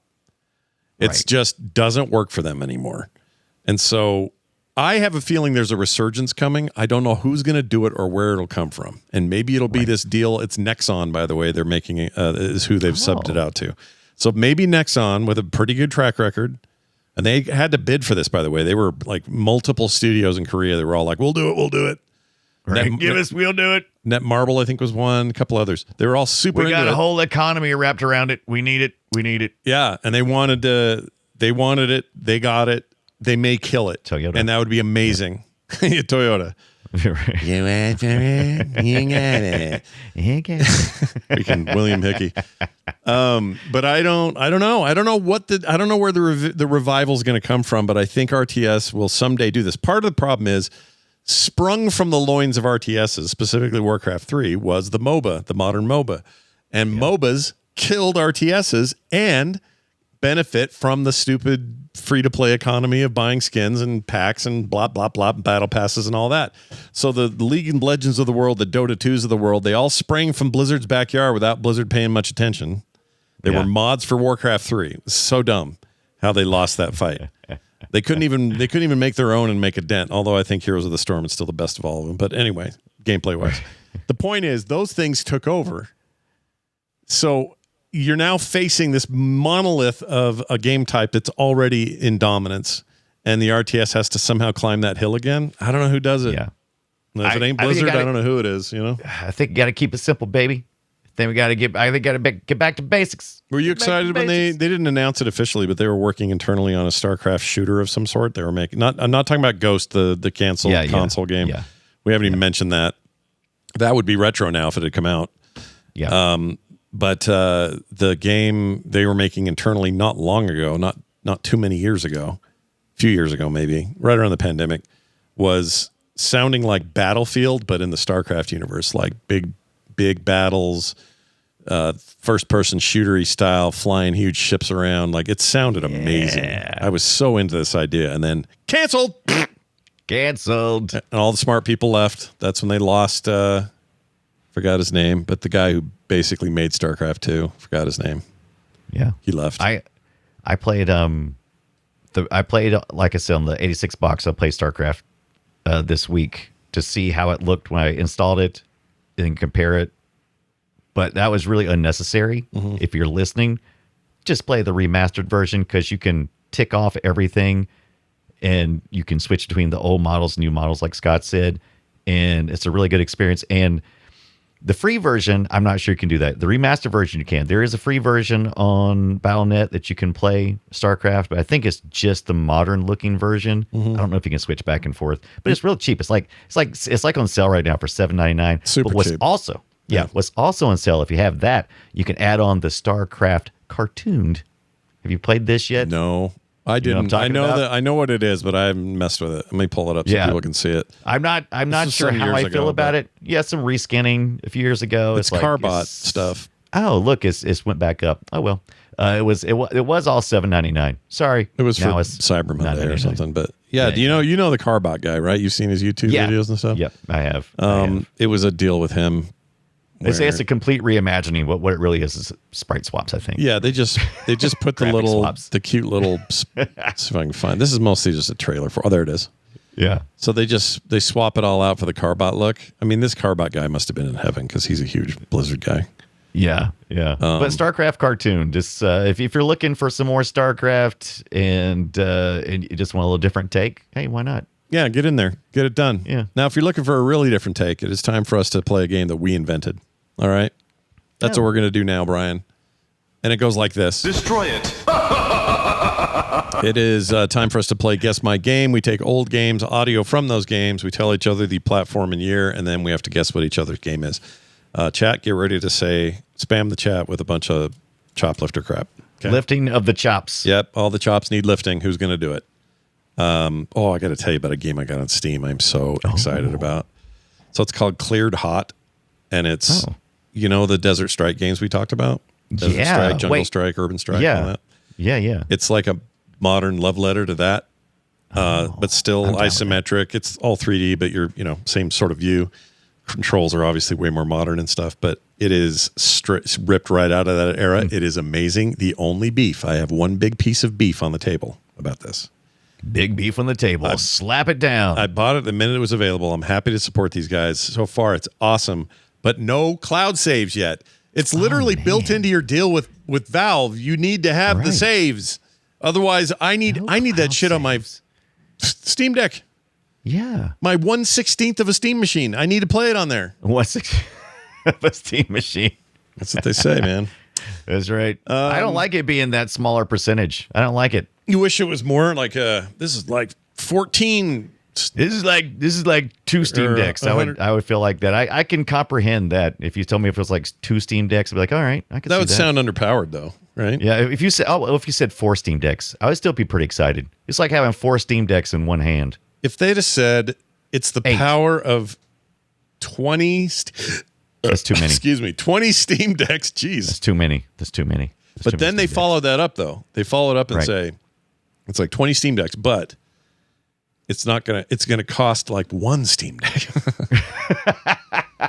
They're not gonna do that. But. They're not gonna do that. All right, here's my file. Brian, I will tell you ahead of this that this is the year 1996. 96, 2 years before we got. They were just thinking about it. It was still a Warcraft 2 mod. Yeah. It was still a spore in the Zerg creep waiting to spawn.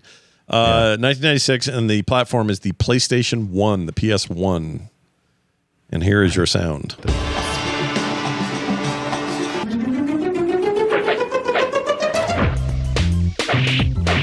I love this.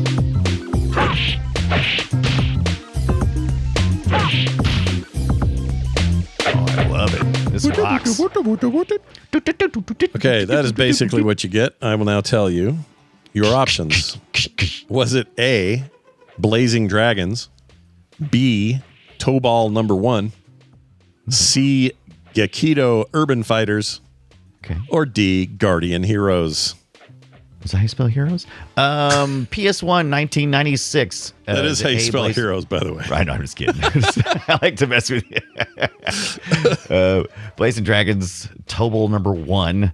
I don't know what the crap that is. Gekido Urban Fighter, or Guardian Heroes. I'm going to take off Tobal number 1. That sounds like some fake up crap you made up. Blazing Dragons, possibly. Gekido Urban Fighters or Guardian Heroes. Taking D off the board. Do not give me the D. Going to go A or C. How about give me the C? Because I'm not sure. Let's find out if it's C. Go with C. It might be. Is it C?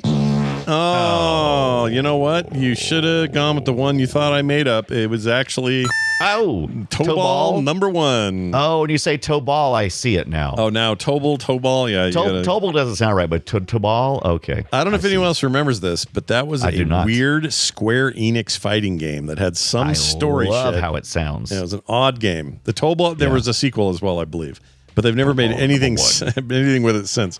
I bought that game week 1 because I thought it looked cool. I still think it looks cool. It's a terrible name, though. Yeah, but that's... Wait, we're letting our people who name my local Chinese-American restaurants name these games now? Yeah. American Buffet number 1. Yeah, where are you going to dinner? We're going to the Tobal number 1. That's where we're going. Well, there you go, Brian. Try to see how you do with me here. Tell me my platform and my thing. All right. Hey, you know what? I decided to go with DOS because this DOSember That's right. In the Decembers, we always do this. And this game is from 1992. Oh, my gosh. All right. Let's give that one a play.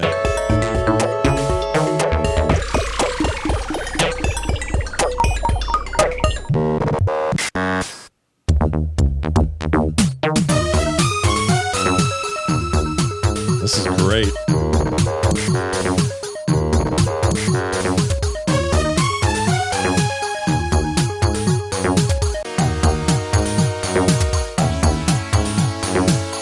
There's something coming up here in the waveform.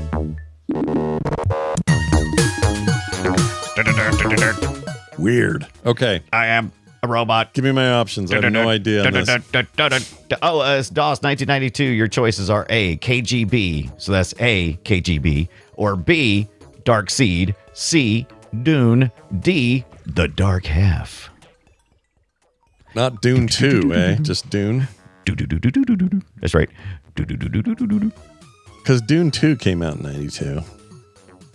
Is it Dune 2 then? I don't know. I thought it was whichever. It's the Dune that came out in 1992. Okay. I thought it was the first one. Maybe not. Of all these, Dark Seed. Dark Seed. Dark Half. Dark Seed and Dark Half. Dark Rim. Shit. I'm torn between Dune and the Dark Half. These are all games, right? Real games? I mean, these are all real games from 1992.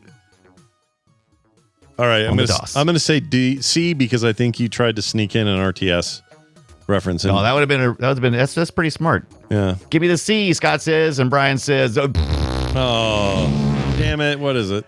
This is KGB, later known as Conspiracy. Wow. I don't remember KGB at all. And that song rocks. It's pretty good.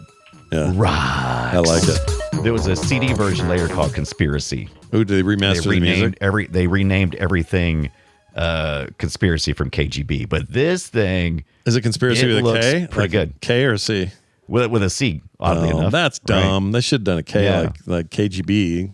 Yeah. Russian intelligence agency. Yeah. Yep. That was great.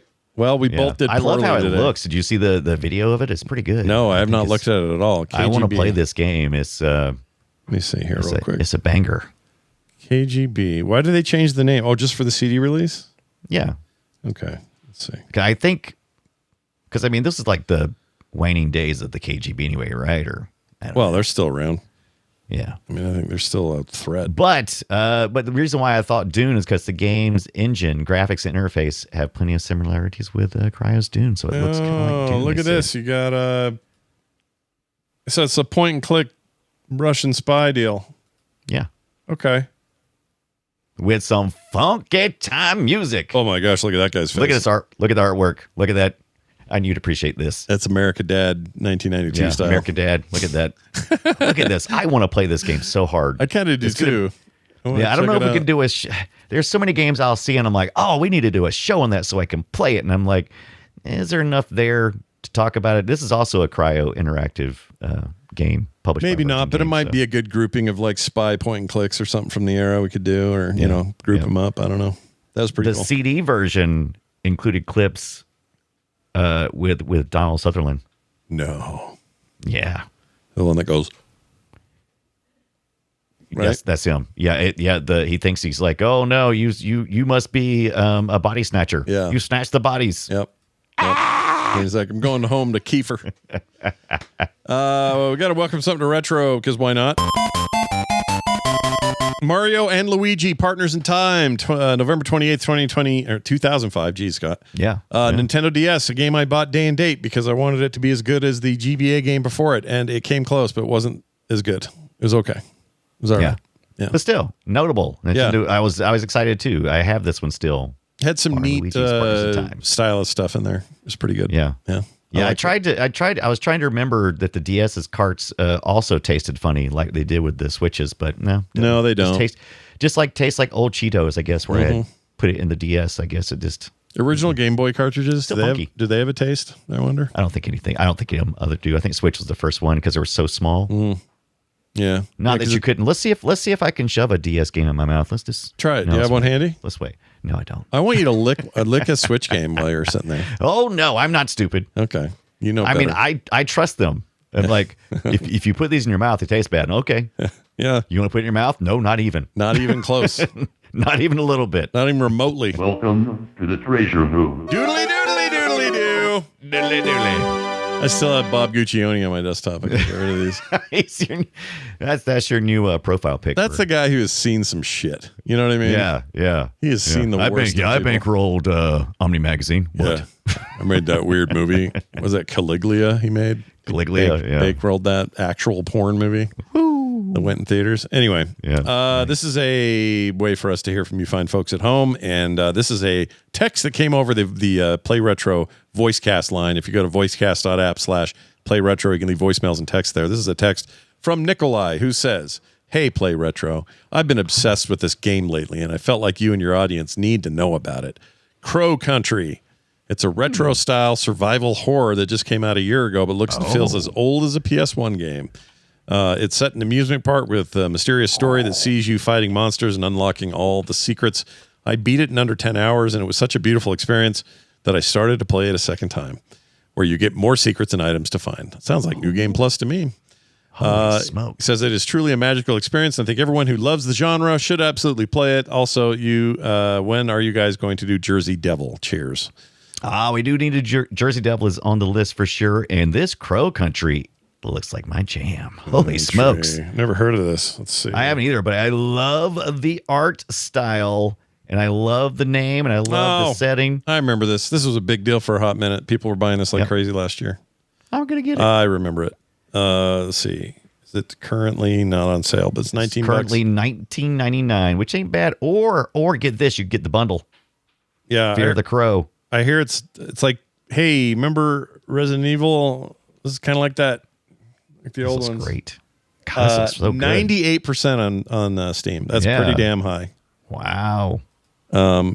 Weird. When are we going to do Jersey Devil? You're not the first person, or you're the same person who keeps asking, because I've had that request. I love the idea of one guy asking for Jersey Devil over and over. Hold on. We've heard a lot of requests for it. I don't know if it's the same person or not, but yeah, it was lots of times. What was that for?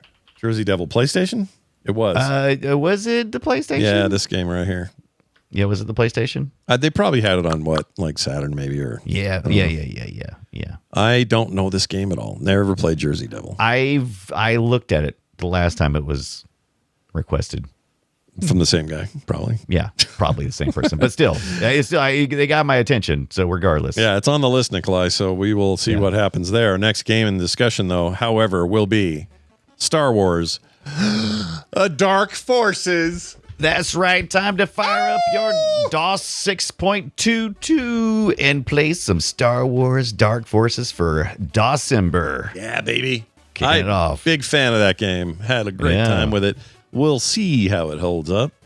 Did that go? That was just. That was remastered in the last year or so. Let's see. Not that long ago. There was some. I probably take a peek at that too, but. Take a look. We must be talking about the OG. Yeah, it's this one. It's remastered. It's the shooter. It's the 2D looking, doomy looking one. Yep. The engine. I liked it. I want to say the engine was like the build engine or something, or a version of that. Yes, the night. You talking about the most recent stuff? Night Dive. Took a night dive on it. I don't remember, but I do know that game was beloved, and I loved it back in the day. Yeah. Me too. And it still looks good. Even the old one. It's oddly, it still looks really good. Something about the flat metallic sort of like, hey, this is the Imperial, you're in Imperial design space. It kind of lends itself to not low poly, but like low texture, crusty shit. Yeah. It's a great game. Love it. We'll talk about it next week. That's Dark Forces, Star Wars, Dark Forces. That's where my Dark Forces goes, right there. Yeah. That is going to do it for us. Big thanks to everybody who supports us on our Patreon. I want to mention a brand new patron. This guy's name is Scott's ESO Boat. Let me explain.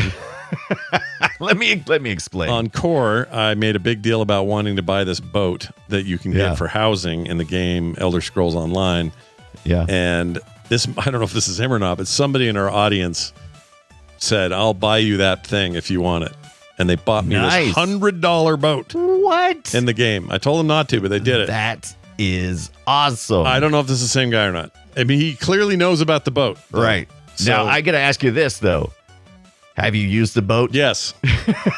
It's a gigantic ship, like a pirate ship. Yeah. Yeah. And I've furnished it. I've put stuff all over the place. It's basically, so housing. Can you? Oh, it's just housing. So you can't It's on on the ocean, so it's sailing while I'm in it, but you instance in and out of it. So you can't I can't steer it.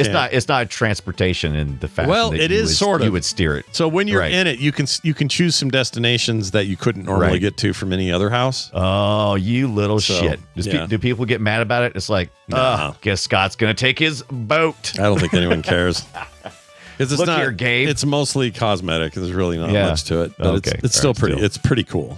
I like it. Giant boat. I like it. Anyway, if you want to be like Scott's ESO boat, you can sign up today and get no commercials ever. You can get other content all the time from us. If you want to get like pre-show stuff every week, guess what? We record that and we put it in the Patreon, and nobody else gets it. All right. Yeah.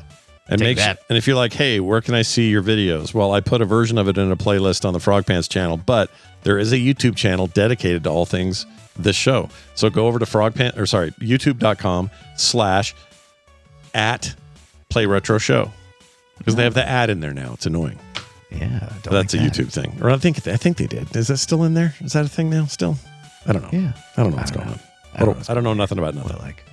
I do know this, though.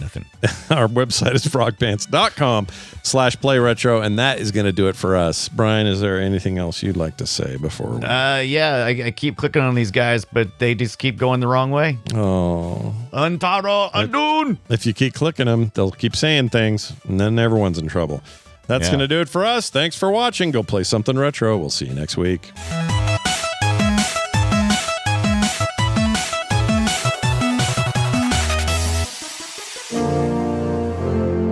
This show is part of the Frog Pants Network. Yes. Get more at frogpants.com. Hell, it's about time.